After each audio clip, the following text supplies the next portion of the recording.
US government के कई institutions हैं जिनके पास रिलेटिवली अच्छी खासी ऑटोनॉमी रहती है अपना काम करने की। उसमें से एक इंस्टीट्यूशन है US commission for religious freedom. अब इस कमीशन का एक्चुअली काम क्या है? ये ग्लोबली जितने भी कंट्रीज हैं जिसके साथ अमेरिका के रिलेशनशिप्स हैं, किसी भी लेवल पे हो, तो उनके यहाँ रिलीजियस फ्रीडम कैसी है उसको वो मॉनिटर करते हैं और उन कंट्रीज को एडवाइस करते हैं। अब आप पूछेंगे, लिस्ट तो कोई भी कंट्री बना सकता है, इसमें क्या स्पेशल है? और अमेरिका सबकी लिस्ट क्यों बनाता है भाई, किसके यहाँ रिलीजियस फ्रीडम है किसके यहाँ नहीं है? इनफैक्ट चाइना तो हर बार यही बात कहता है। लेकिन नहीं, फैक्ट ये है कि यूएस जो भी काम करता है बाकी लोग उसको एक्चुअली वैल्यू देते हैं, because all said and done it is A super power and relationship with US for any country is very very important. तो पिछले वेडनेसडे को उन्होंने एक लिस्ट जो है वो आउट की कि कंट्रीज ऑफ पर्टिकुलर कंसर्न, यानी कि जहां पे रिलीजियस फ्रीडम जो है वो कंप्रोमाइज है, उनकी एक लिस्ट उन्होंने निकाली। और ये लिस्ट अपने आप में काफी इंटरेस्टिंग है। एक्चुअली इंडिया में इस लिस्ट के ऊपर कोई ध्यान देने वाला नहीं था, लेकिन सडनली पाकिस्तान की तरफ से रिएक्शन आया कि उनका नाम इस लिस्ट में क्यों है और इंडिया का नाम इसमें क्यों नहीं है। तो पहले तो ये जान लेते हैं कि आफ्टर ऑल वो कौन कौन सी कंट्रीज हैं जिनका नाम इसमें है। Burma, China. अब चाइना हमारे लिए कंसर्न का कंट्री है भाई, हमारा नेबरिंग स्टेट है। उसके अलावा Eritrea, Iran, again we are concern with that, DPR के। पाकिस्तान, अब पाकिस्तान का यहाँ पे ऑब्जेक्शन है कि हमारा नाम इस लिस्ट में कैसे शामिल है, हमारे यहाँ तो रिलीजियस फ्रीडम अच्छी खासी है, मल्टी प्लूरल सोसाइटी है, हम दूसरे रिलीजियस का बिल्कुल ध्यान रखते हैं। Russia, Saudi Arabia, Tajikistan and Turkmenistan. अब सरप्राइजिंग बात यह है और कि इसमें इंडिया का नाम नहीं है, और पाकिस्तान ने ये रिक्वेस्ट किया था कि उसमें इंडिया का नाम होना चाहिए। और एक्चुअली जो इंटरनल इंफॉर्मेशन है उसमें एक बात बिल्कुल साफ है कि जो US commission on religious freedom है उसने जिन कंट्रीज का नाम इस लिस्ट में डालने की रिकमेंडेशन की थी उसमें इंडिया का भी नाम था। लेकिन जब हायर लेवल पे वो लिस्ट पहुंची, यानी कि जब ब्रिटेन एडमिनिस्ट्रेशन के पास वो लिस्ट पहुंची, तो इंडिया का नाम उसमें हट गया। अब ये बड़ा कंसर्न का विषय है पाकिस्तान में कि आफ्टर ऑल इंडिया ने ऐसा क्या किया कि ब्रिटेन के लेवल पे आके उसका नाम वहां से हट गया। तो इसके दो इंडिकेशन एक्चुअली बिल्कुल क्लियर कट मिलते हैं। वो पाकिस्तान एक्चुअली पिकअप कर रहा है उन सिग्नल्स को। पहली बात तो पाकिस्तान के बारे में अमेरिका का कोई खास कंसर्न नहीं है कि भैया आप तो हमारे साथ हो नहीं, तो हमारा काम है कि आपको लेट डाउन करते रहना। अब आप देखिए, फाइनेंशियल एक्शन टास्क फोर्स की जो ग्रे लिस्ट है उसमें है, और अमेरिका उसको हमेशा ग्रे लिस्ट में ही रखेगा। यानी कि कभी ब्लैक लिस्ट में डालने की पॉसिबिलिटी, मेरा असेसमेंट है, ये गलत भी हो सकता है, ब्लैक लिस्ट में उसको डालेगा नहीं, बिकॉज ब्लैक लिस्ट में जाते ही पाकिस्तान विल गिव अप। और साथ में उसको कभी ग्रे लिस्ट से बाहर भी नहीं निकालेगा कि आप इधर ही रहो, काम करते रहो, अंडर प्रेशर में रहो। इसी तरह यहाँ पे जिस रेड लिस्ट में उन्होंने पाकिस्तान को डाला है, वो क्लियर कट इंडिकेशन है कि पाकिस्तान, मतलब अमेरिका उसको कोई सपोर्ट नहीं करेगा किसी भी तरीके से। इनफैक्ट पाकिस्तान के अंदर इस बात के लिए बड़ा कंसर्न है कि ब्रिटेन ने आज तक इमरान खान को कॉल नहीं किया, और इसके ऊपर आप काफी सार्कास्टिक कमेंट्स सोशल मीडिया पे भी देख सकते हैं। But there is no doubt that Pakistan is out of favour. अब यही सबसे बड़ा कंसर्न है पाकिस्तान का। काफी मीडिया में शोर है कि भाई इंडिया को आपने बाहर कर दिया और हमें आपने उस लिस्ट में रखा। अब सरप्राइजिंग जो एक कमेंट आया ट्विटर पे जब मैंने देखा, तो उसमें कि इंडियन अमेरिकन मुस्लिम काउंसिल, आप समझ सकते हैं कितना इंटरेस्टिंग कमेंट है ये।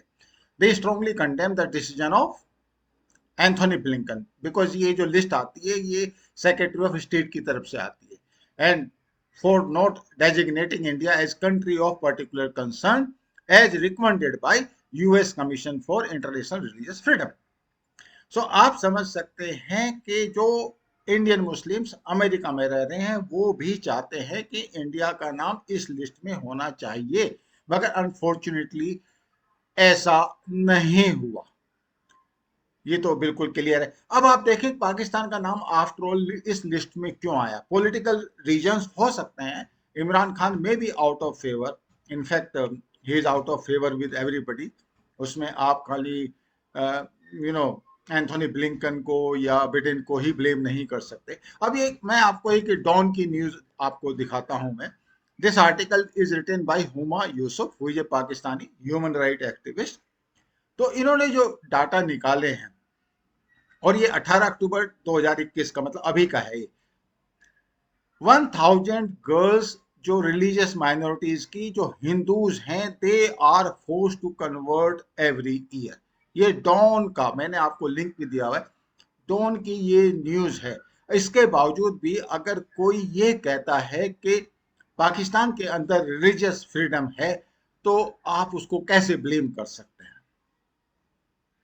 मतलब आप, मतलब ब्लेम करने का क्या मतलब, it is a basically foregone case कि पाकिस्तान के अंदर रिलीजियस फ्रीडम नहीं है।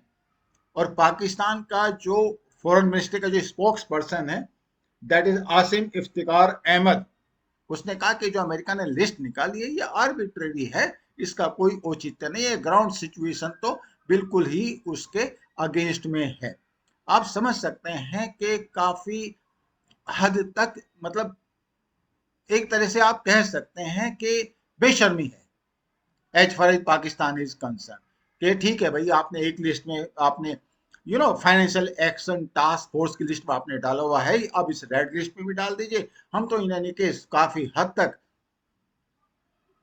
टॉलरेंट हो चुके पाकिस्तान का नाम इस तरह की लिस्ट में देखने के लिए। अब ये आप दूसरी पोस्ट देखिए, जिन्होंने कहा कि ब्रिटेन एडमिनिस्ट्रेशन ने इंडिया को उस लिस्ट से बाहर निकाल दिया। बेसिकली एक उन्होंने फ्रीडम इंडिया को दे दी।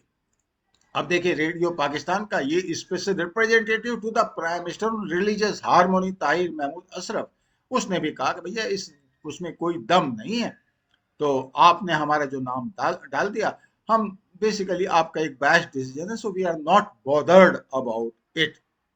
अब again everywhere you will see in Pakistan कि we are not bothered, but the fact is they are bothered। अब आप देखिए पाकिस्तान के अंदर जो रिलीजियस फ्रीडम का हाल है, आप समझ सकते हैं कि जो माइनॉरिटीज हैं तो उनका जो सर्वाइवल है ना, कितना मुश्किल है पाकिस्तान के यहाँ। अभी तारिक फतेह का एक्चुअली एक ट्वीट है, आप देखिए। 1949 को मैं लाला लाजपत राय रोड कराची एट गुरु मंदिर, ये नेबरहुड, ये गली का नाम है। अब वहां पे ना वो नाम है ना गुरु मंदिर है, और उसको उन्होंने सबील मस्जिद इस एरिया का नाम ये दे दिया। तो पाकिस्तान के अंदर इन एनी केस कोई रिलीजियस फ्रीडम या किसी माइनॉरिटी का कोई सर्वाइवल ही नहीं है। तो पाकिस्तान एक तरीके से चिल्ला रहा है। अब अल्टीमेटली बात वहीं पे आ गई, भाई आपने इंडिया को क्यों नहीं डाला? अब जफर हिलाली, आप सब जानते होंगे, उनका ट्वीट आप देख लीजिए। Simply mind boggling that US should have singled out Pakistan को एक्चुअली सिंगल आउट नहीं किया। टोटल 10 कंट्रीज हैं जो कंट्रीज ऑफ पर्टिकुलर कंसर्न हैं, उसमें एक पाकिस्तान है। While skipping military ally India को उन्होंने बता दिया, जबकि मुस्लिम्स का यहाँ पे लिंचिंग हो रहा है और मुस्लिम्स को abusing हो रहा है। That is what Jafar Hilali has to say. But you see the actual situation in India. Are Muslim girls being forcibly converted in India? Pakistan के अंदर कम से कम 1000 एवरी ईयर, और ये मेरा कोई डाटा नहीं, मैंने आपको डॉन का रेफरेंस दिखाया। ये ही हालत है पाकिस्तान की। और इससे जो सबसे बड़ा सिग्नल है और जिसकी वजह से मेन परेशानी पाकिस्तान की है, वो ये है कि इंडिया और यूएसए वो डे बाय डे क्लोज आते जा रहे हैं। इनफैक्ट मैंने आपसे जैसे शेयर किया, जो आपका वो US commission on religious freedom है, जिन्होंने एक्चुअली रिकमेंड किया था, लेकिन यस बिडेन ने वो नाम उस लिस्ट से, या एंथोनी ब्लिंकन ने वो नाम उस लिस्ट से निकाल दिया। It is as simple as that. अब आप देखिए इंडिया में रिलीजियस फ्रीडम का या रिलीजियस टॉलरेंस का क्या हाल है। मुस्लिम्स को सब जगह ओपन स्पेसेस में नमाज पढ़ते थे फ्राइडे के दिन या बाकी किसी भी दिन, तो ऑब्वियसली फिर लोगों ने ऑब्जेक्ट किया, तो हमारे यहाँ जो सिख लोग हैं उन्होंने ऑफर किया और उन्होंने गुरुद्वारे के अंदर नमाज पढ़ी और नमाज के बाद उन्होंने वही से अल्लाह अकबर, ठीक है भाई, उसमें कोई इशू नहीं है, and there is no god other than Allah. The point is we have got so much of religious freedom in India. It is mind boggling. It is the majority community which is at peace, not the minority community.